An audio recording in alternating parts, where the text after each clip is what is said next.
If you would like to start your InMail campaign and you have a LinkedIn Sales Navigator, then this video is for you. InMail campaigns only work with the Sales Navigators. So first of all, we will go to Sales Navigator, filter down the data. Here we have the data based on these filters. Then here we have two type of prospects. One would be which are free usually or require any credits. So like this one, it says 1 out of 149 credits required in order to send an email.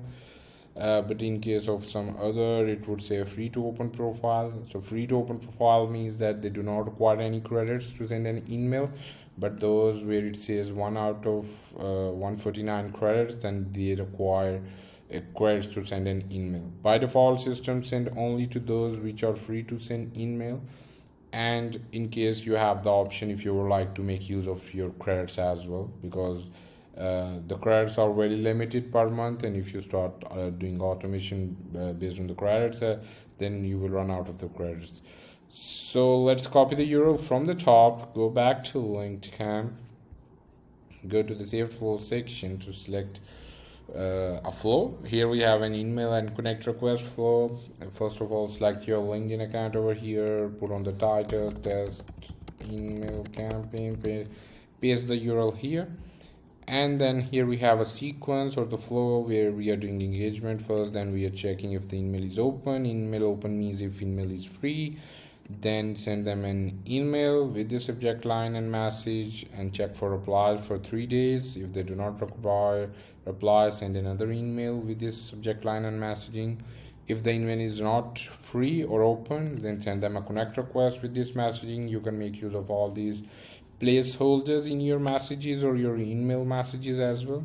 Then we are checking up to 6 days if the person got connected. After connecting, send them first message with this message and this image. You can also make use of attaching PDF files, custom images, GIFs, or making use of Hyperice.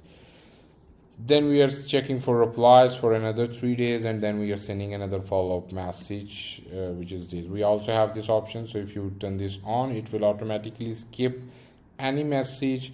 This message, if you already have a conversation with the prospects, exists. You can also make use of the templates from here. Let's say I can populate this one. Then coming over here, you can turn this option on, send invites and messages from Sales Navigator.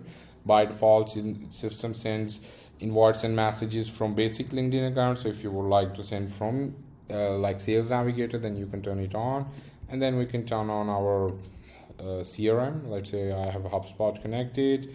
Then you can and I want to push the data when a lead replies. Once you're done with everything, just hit save and start button. So your campaign will first of all filter down the data, and then it will start executing the sequence for each prospect. After that, have a quick look into your limits. Just make sure you have email limits properly set for your LinkedIn account, and you have all the limits you can review for once. And then your campaign will start working as soon as the data is filtered out, and you will be able to see the count like you can see over here. You would be able to see the count, and then it will start executing the sequence for each and every prospects that is in the campaign. Thank you.